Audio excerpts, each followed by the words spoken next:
So this week we're just kind of going back and remembering back into the Brahmaviharas. And I'd like to start this talk with an excerpt on the astronaut's heart. The human heart was not meant to pump in space. Early astronauts in the Apollo program performed every conceivable physical test to ensure that they were at pinnacle peak of human fitness. And yet, when they returned to Earth after just a few days in space, they felt dizzy when standing. And tests showed that each beat of their heart pumped less blood than it had before the mission. A lack of gravity, NASA scientists found, caused the astronaut's heart to weaken and become deconditioned compared to the effort it must take or to exert on Earth's gravity.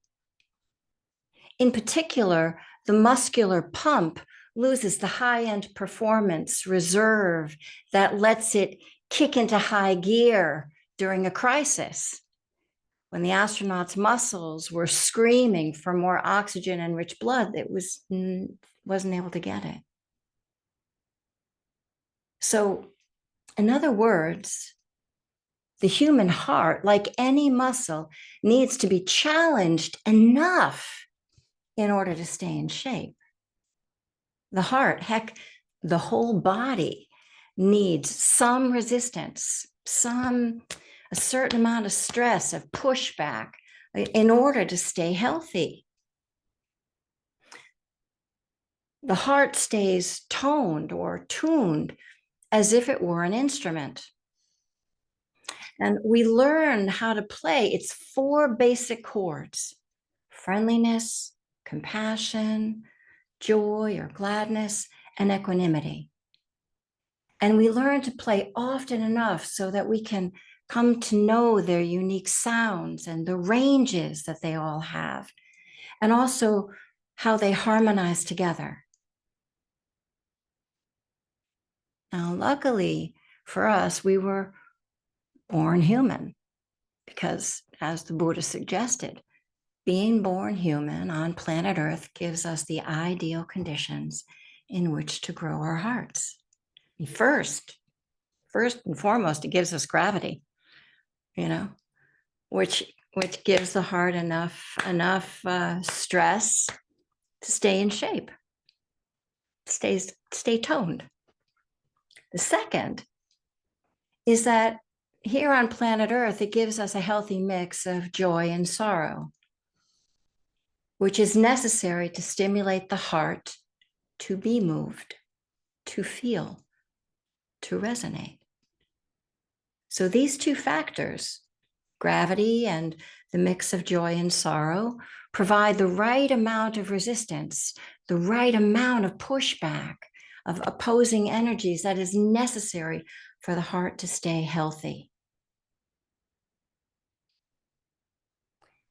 Living here on planet Earth as humans gives us ample opportunity in the course of just a single day to play with noticing and bringing forward these different heart tones.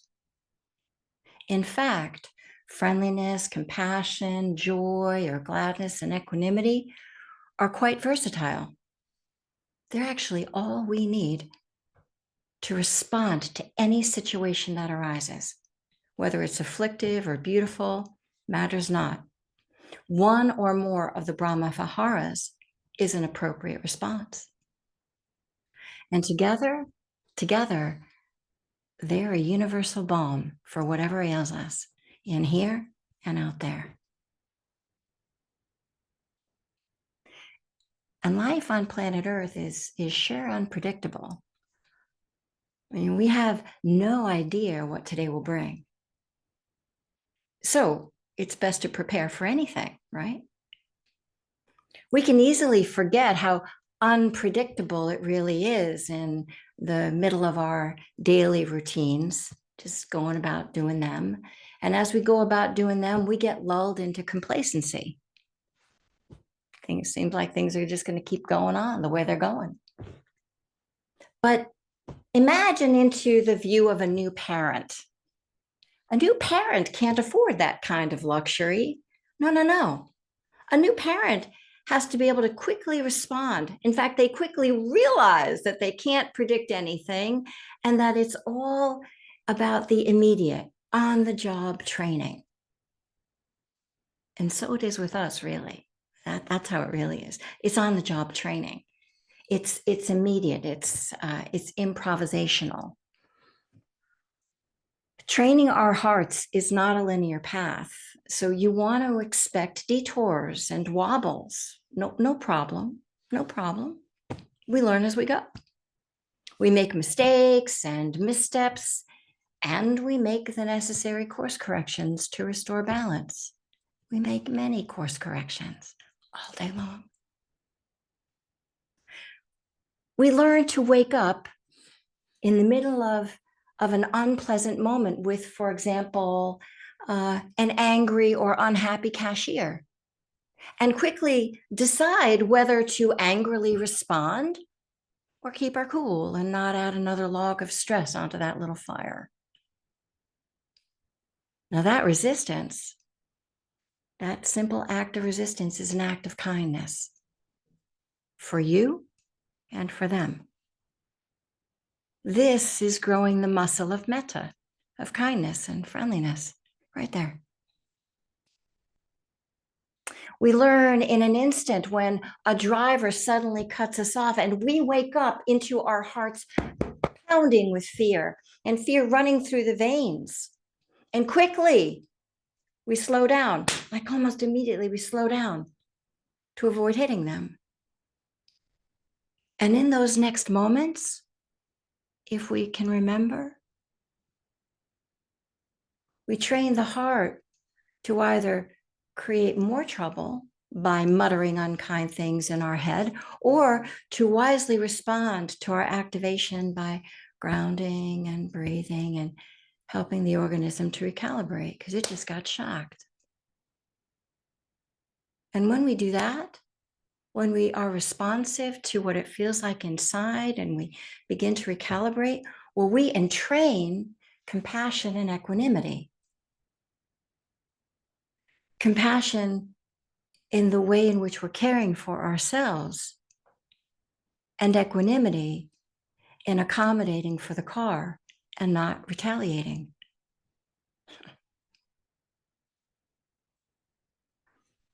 And sometimes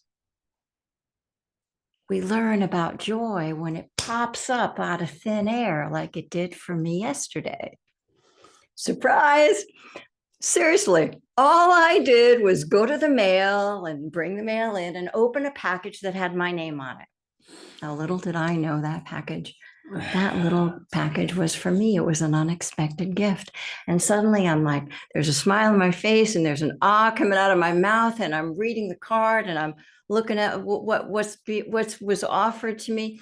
And just the feeling of joy just washed through the whole of the body right there.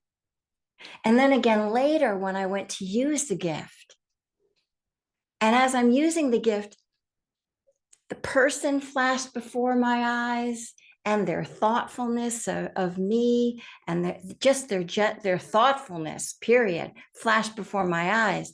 And my heart warmed because I really did. It's like they thought of me, right? We all want to feel that sometimes. And what a lovely feeling when we recognize that, oh, I was just thought of in that way. And I let the flush of joy wash through me again. And the thing is that I noticed it. So I was able to make much of that moment right there on the spot. And I just grounded and breathed, and I let the whole of that feeling wash through me, aware that it was washing through me, and aware of it's like a little effervescence, like a little, the bubbles that come up when you pour a glass of sparkling water, like that, through. And just stayed with that. Now that's just growing joy out of very ordinary moment. but extraordinary. So you see, like these ordinary moments in a day, they can be fodder for the Brahmaviharas, for really bringing them forward in our life, because they are all we need to respond to anything that's going on, whether it's suffering or it's something that's beautiful. What is the one that will help you best meet the moment? What is the Brahmavihara that will help you best restore the balance when you feel out of balance? And just orient in that direction. And don't worry, we're not leaving mindfulness behind. Actually, we're putting mindfulness to good use to do a specific kind of work, love work, all manner of love work, being kind, being friendly, caring, interested, supportive, appreciative, balanced, calm, equanimous, you name it, any of the range. Meet your heart where it is and grow it from there. Grow it right from where it is. We live in ideal conditions to grow the heart. Enough joy, enough sorrow. And the Brahmaviharas really are all we need to get through the day. Sure, life is unpredictable and messy, so expect wobbles. Practice isn't perfect, it's messy. No problem, no problem. Let yourself learn. Sometimes you'll forget and sometimes you'll remember. But it's always possible to use the Brahmaviharas to restore balance. This is good practice. We can do this. It's for our welfare and the welfare of everyone we encounter. Thank you. Thank you for your kind attention. All right, everyone, let's move the body and air it out. Open it up with breath.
Keep letting the organism settle in and settle down and feel more comfortable.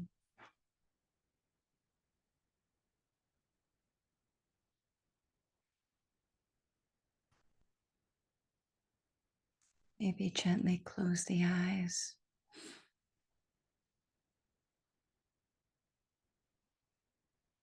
Come on inside.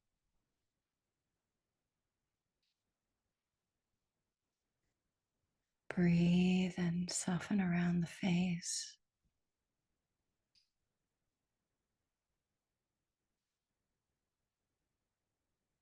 Around the neck and the shoulders.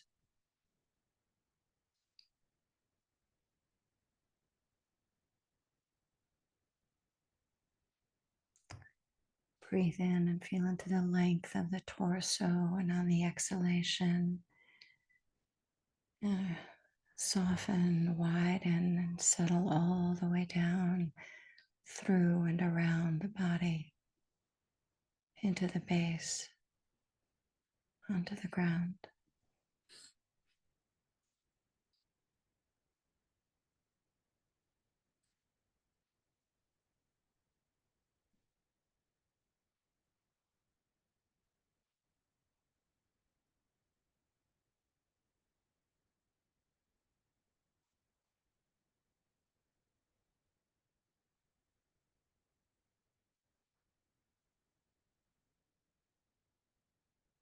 And what does it feel like in there right now, inside?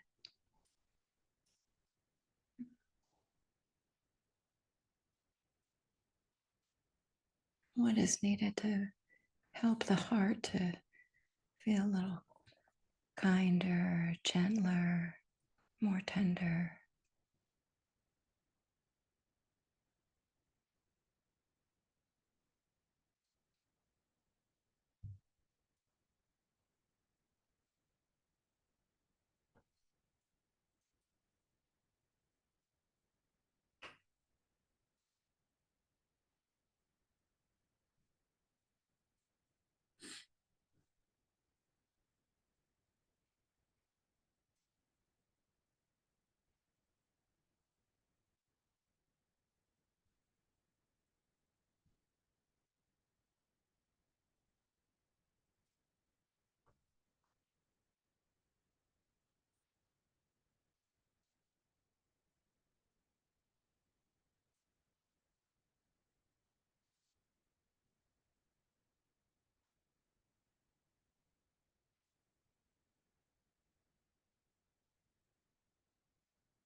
And whatever busyness remains in the mind, let it be like clouds in the sky.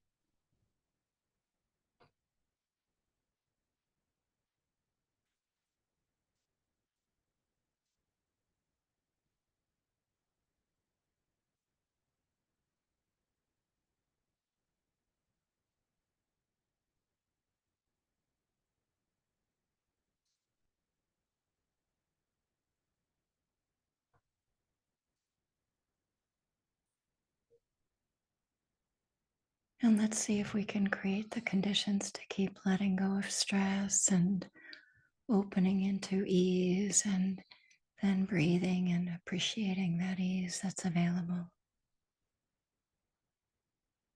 all throughout the practice.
kindly letting go of stress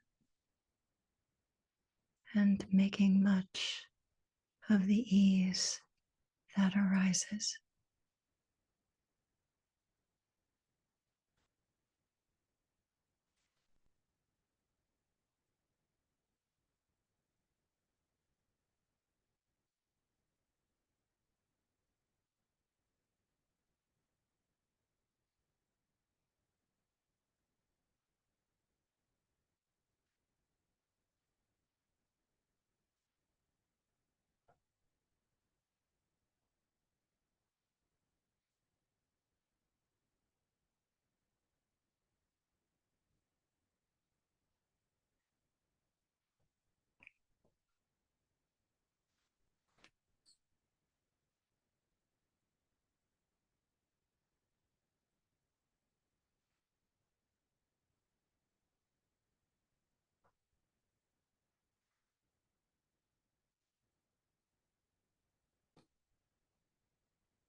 And with the next exhalation, see if you can soften and settle back just a little bit more.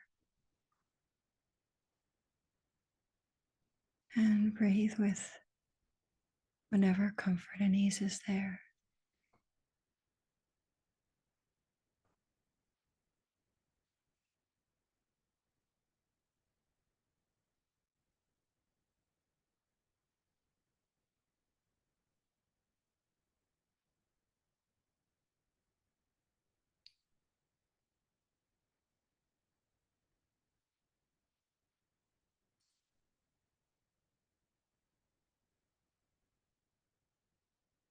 Settle back and enjoy.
And in the last few breaths, just drop in the awareness of context, all of us sitting here with you and you sitting here with us.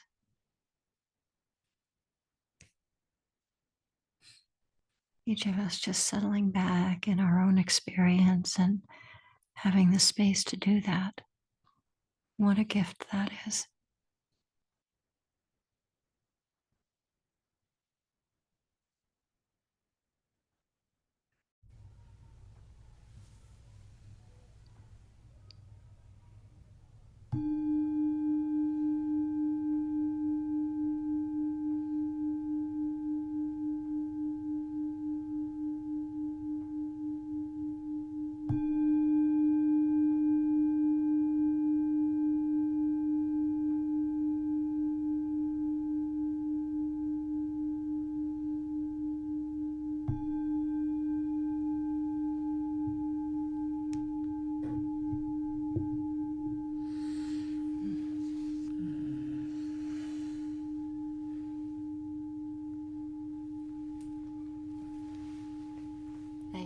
for your practice.